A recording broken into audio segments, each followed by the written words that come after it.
तामुलपुर जिल्लानि गेरुवापारा गामिनि सासे आइजो गोमानानै दं आरो बे सोमोनांथाव गोमानाय जाथाया ओनसोलखौनो सोमावग्लुंहोदों आरो गेरुवाबारि गामिनि कमल मार्दि मुंनि सासे सुबुंनि बिसि मामु गगैया थांनाय माखासे सान हमनानै सिगांनिफ्रायनो गोमानानै दं।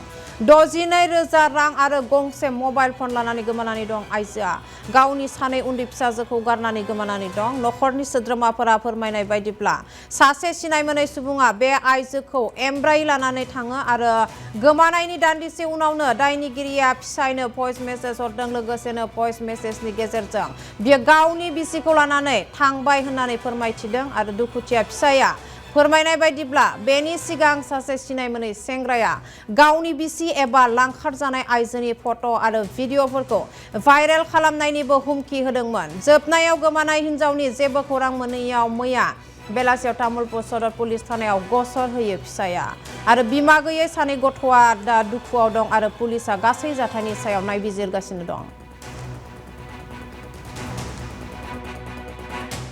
मोर काली मोर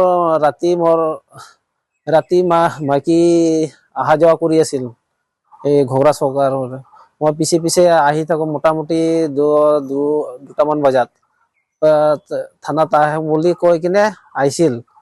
কিন্তু তাৰ পিছত আৰু পুৱা ইমান মানৰ বজাত